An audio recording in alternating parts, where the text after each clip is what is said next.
सुव university की दीवारों के बीच पहली सेमेस्टर की परीक्षाएं चल रही थीं। हॉल में एक अजीब सी भारी शांति थी, जिसमें केवल घड़ी की टिक टिक और कागजों पर कलम की सरसराहट सुनाई दे रही थी। तारा पूरी एकाग्रता के साथ अपना पेपर लिख रही थी। उसके लिए यह सिर्फ एक परीक्षा नहीं थी, बल्कि उसके सपनों की सीढ़ी थी। तभी उसके पीछे बैठी एक लड़की ने उसे धीरे से कोहनी मारी। तारा ने अनसुना किया, लेकिन वह लड़की नहीं रुकी। उसने फुसफुसाते हुए पूछा, तारा, दूसरे सवाल का जवाब क्या है? बस एक बार दिखा दे। तारा ने बिना पीछे मुड़े अपना सिर थोड़ा सा नामे हिला दिया। वह जानती थी कि मेहनत से मिले नंबरों की अहमियत क्या होती है। उस लड़की ने दांत पीसते हुए गुस्से में फुसफुसाया, इतनी भी क्या अकड़ है? देख लूंगी तुझे। शोर सुनकर क्लास में ड्यूटी दे रहे टीचर का ध्यान भटक गया। वे सीधे तारा और उस लड़की की मेजों पर आए। बिना किसी सफाई का मौका दिए उन्होंने दोनों की शीट्स छीन ली। परीक्षा हॉल में अनुशासनहीनता। दोनों बाहर जाओ, टीचर दहाड़े। तारा की आंखों के सामने जैसे पूरी दुनिया धुंधली हो गई। उसकी मेहनत, उसकी मां के सपने, सब एक पल में बर्बाद होते दिख रहे थे। वह डर के मारे कांपने लगी और उसकी आंखों में आंसू छलक आए। वह कुछ कहना चाहती थी, लेकिन शब्द गले में ही फंस गए। तभी क्लास का दरवाजा एक झटके के साथ खुला। प्रोफेसर केशव अंदर आए। उनकी मौजूदगी ही हॉल का तापमान बदलने के लिए काफी थी। जब उन्हें पूरी घटना का पता चला, तो उन्होंने ठंडी नजरों से उस लड़की को देखा और फिर टीचर की ओर मुड़े। तारा पढ़ाई में बहुत ईमानदार है, ये मेरी निगरानी में है, उन्होंने एक भारी और अधिकारपूर्ण आवाज में कहा। उनकी बात में एक ऐसी कमांड थी कि टीचर ने बिना कोई बहस किए तारा की शीट उसे वापस कर दी।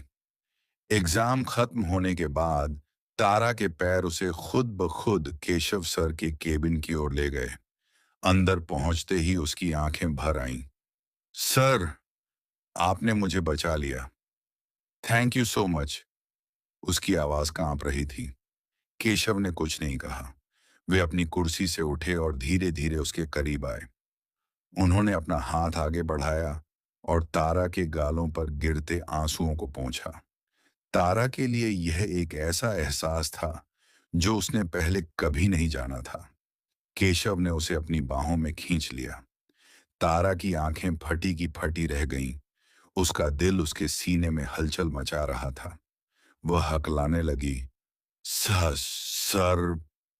तभी केशव ने अपनी कमांडिंग आवाज में कहा, डू नॉट क्राई अगेन। मैं तुम्हें कभी रोते हुए नहीं देख सकता। तारा की धड़कनें पागल की तरह दौड़ रही थीं। केशव ने धीरे से झुककर तारा के माथे पर एक प्यार भरी किस किस की। इस स्पर्श ने तारा के पूरे अस्तित्व को झकझोर कर रख दिया। उसके गाल शर्म से सुर्ख लाल हो गए और उसे लगा जैसे वक्त वहीं ठहर गया हो। दूसरी ओर, उधर शहर के दूसरी तरफ सुनैना का कमरा सन्नाटे में डूबा था। माँ की तबीयत पिछले कुछ दिनों से खराब थी, लेकिन कल रात तो बुखार इतना बढ़ गया था कि वे उठ भी नहीं पा रही थीं। तारा ने पूरी रात उनकी सेवा की, पट्टियां रखीं और उन्हें दवा दी। अगली सुबह रविवार था। माँ की छुट्टी थी, लेकिन तभी उस घर की मालकिन का फोन आया जहां माँ काम करती थी। उनकी आवाज में जरा भी दया नहीं थी। सुनो सुनैना, आज घर में कुछ खास मेहमान आ रहे हैं, तुम्हें आना ही होगा। पैसे एक्स्ट्रा मिलेंगे, बहाने मत बनाना। सुनैना डर गई। उन्हें लगा कि अगर वे नहीं गईं, तो काम हमेशा के लिए छिन जाएगा। वे उठने की कोशिश करने लगीं, लेकिन तारा ने उन्हें वापस बिस्तर पर लेटा दिया। माँ, आप आराम करो।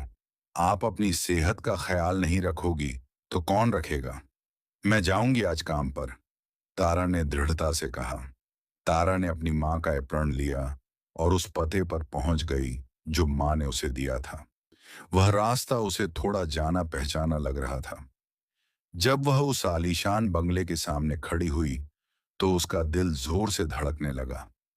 बंगले के बाहर लगी नेम प्लेट पर उसने जो पढ़ा, उससे उसके होश उड़ गए। वहां लिखा था, केशव मल्होत्रा। तारा वहीं जम गई। ये प्रोफेसर केशव का घर था। वह डरी हुई थी, पर उसके पास वापस लौटने का कोई रास्ता नहीं था। उसने कांपते हाथों से डोरबेल बजाई। दरवाजा खुला। अंदर से केशव की आवाज आई, जो मेहमानों के साथ कुछ चर्चा कर रहे थे।